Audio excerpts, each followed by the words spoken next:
Oke, bismillahirrahmanirrahim. Assalamualaikum warahmatullahi wabarakatuh. Selamat pagi anak-anak. Kita bertemu kembali di pelajaran matematika. Untuk yang pertemuan yang kedua ini, kita akan membahas tentang bilangan bulat. Pada operasi bilangan bulat nanti yang akan kita bahas ini ada operasi penjumlahan, operasi pengurangan, operasi perkalian, dan operasi pembagian. Nah, untuk yang pertama kita akan membahas tentang operasi penjumlahan pada bilangan bulat. Nah, yang akan kita bahas yang pertama yaitu sifat-sifat penjumlahan pada bilangan bulat. Nah, yang pertama ini sifatnya adalah tertutup. Jadi A ditambah B sama dengan C. Jika A dan B ini bilangan bulat, maka C ini juga bilangan bulat. Jadi jika bilangan bulat dijumlahkan dengan bilangan bulat, maka nanti akan menghasilkan bilangan bulat juga. Contohnya 1 tambah 2 ini sama dengan 3. 1 ini kan bilangan bulat dan 2 bilangan bulat, maka 1 tambah 2 ini kan hasilnya 3. 3 ini juga bilangan bulat, maka sifatnya tertutup. Nah, ini jadi tertutup. Jadi bilangan bulat, bilangan bulat, bilangan bulat. Bilangan bulat ditambahkan bilangan bulat, maka akan menghasilkan bilangan bulat. Nah, yang kedua, sifat komutatif atau pertukaran. Jadi pertukaran, jika A tambah B maka akan sama dengan B ditambah A. Nah, yang ini ya.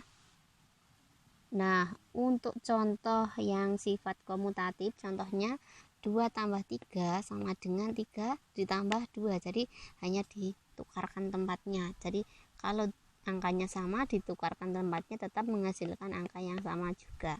Terus yang ketiga, sifat asosiatif atau asosiatif ini adalah pengelompokan. Jika A tambah B tambah C, maka nanti akan sama dengan A tambah B ditambah C. Jadi contohnya ini 1 tambah 2 tambah 3 ini akan dengan sama dengan 1 ditambah 2 ditambah 3. Jadi yang ini bedanya, ini dikurung di depan, yang ini dikurungnya di belakang, artinya akan dikerjakan lebih dahulu. Nanti jika dijumlahkan 1 tambah 2 3, terus ditambah 3, terus ini 1 ya, ditambah 2 tambah 3, 2 tambah 3 nilainya 5, 3 tambah 3 6, 1 tambah 5 6. Jadi jika nanti dikelompokkan nanti akan hasilnya akan tetap sama. Yang keempat ini adalah unsur identitas. Nah, untuk unsur identitas pada penjumlahan adalah bilangan berapa? 0 ya. Jadi unsur identitas ini angka berapa yang jika digunakan untuk menjumlahkan suatu bilangan maka tidak akan menghasilkan perubahan atau hasilnya akan tetap sama. Jadi contohnya A ditambah 0 maka sama dengan 0 tambah A atau sama dengan A. Jadi 0 ini kalau kita gunakan untuk menjumlahkan kan tidak akan mempengaruhi hasilnya. Misalkan 2 ditambah 0 kan hasilnya tetap 0, maka unsur identitas pada penjumlahan adalah 0 ya.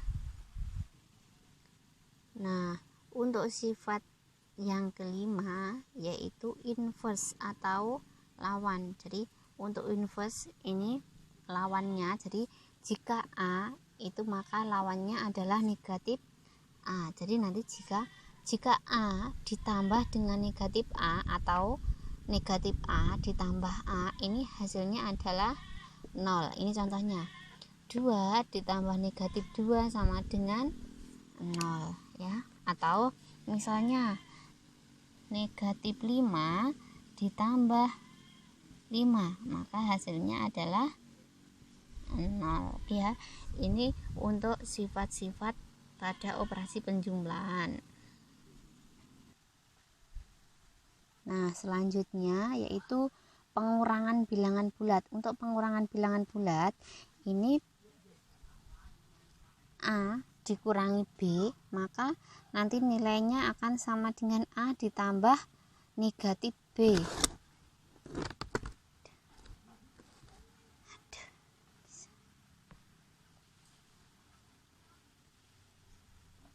Nah, untuk yang ketiga, perkalian bilangan. Oke, yang selanjutnya adalah pengurangan bilangan bulat. Untuk pengurangan bilangan bulat, ini A dikurangi B, maka sama dengan A ditambah negatif B. Jadi 5 dikurangi 2, ini nilainya akan sama dengan 5 ditambah negatif 2. Oke ya. Kita lanjut sifat yang ketiga, perkalian pada bilangan bulat. Untuk perkalian pada bilangan bulat, ini sifat-sifatnya, ini yang pertama adalah sifat komutatif. Komutatif tadi kebalikan. Jadi A dikali B akan senilai dengan B dikali A. Nah, contohnya 4 kali 5 ini kan akan sama nilainya dengan 5 dikali 4. Oke ya.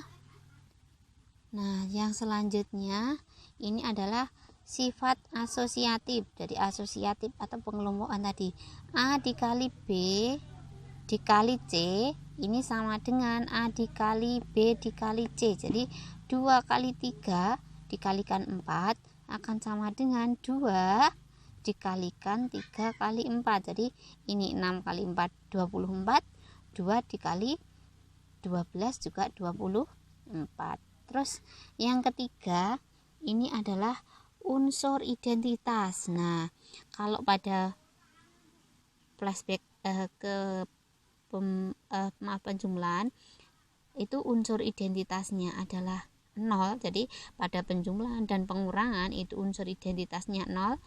Nah, pada perkalian dan pembagian, maka unsur identitasnya adalah 1. Jadi bilangan berapapun kalau dikalikan dengan angka 1 kan hasilnya bilangan itu sendiri. Jadi contohnya A dikali 1 sama dengan A. Jadi ini ya.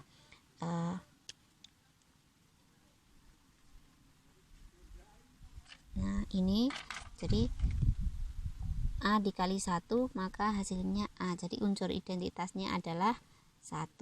Nah, yang selanjutnya sifat distributif perkalian pada penjumlahan dan pengurangannya. Nah, untuk sifat distributif perkalian pada penjumlahan dan pengurangan, ini A dikali, ini pada penjumlahan ya, A dikali B ditambah C. Ini nanti kalian bisa menghitung dengan A kali B ditambah dengan A kali C. Terus yang kedua, ini pada pengurangan, A kali B dikurangi C, ini bisa dihitung juga atau sama dengan A kali B dikurangi A kali C. Nah, yang terakhir ya ini pembagian pada bilangan bulat. Nah, untuk yang pembagian ini berlaku A dibagi B sama dengan C. Jadi A dibagi B ini adalah C ya. Nah, untuk setiap bilangan bulat ini berlaku A dibagi B sama dengan A dibagi B. Jadi tidak ada sifat komutatif, tidak berlaku.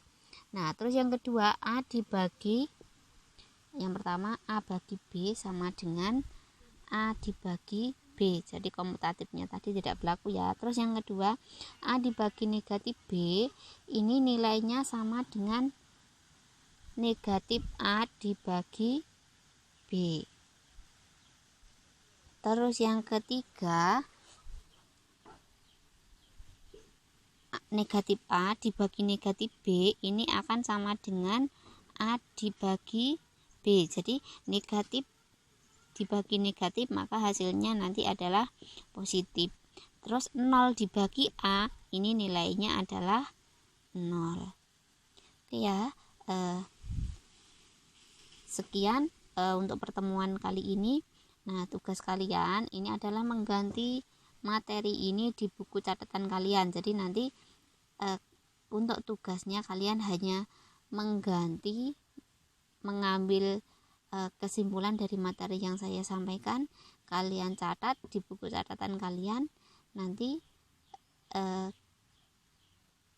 jika ada kesulitan kalian bisa tanyakan lewat WA ya.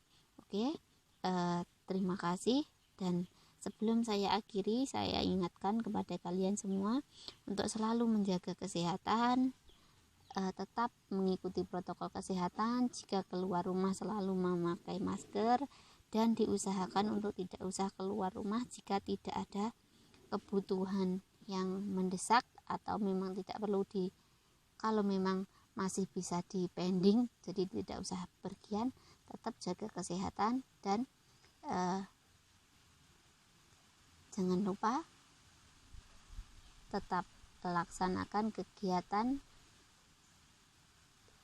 yang dijadwalkan sebelum belajar setiap pagi, berdoa, ambil air wudhu dan sholat duha. Oke ya, anak-anak, sekian saya akhiri. Wassalamualaikum warahmatullahi wabarakatuh.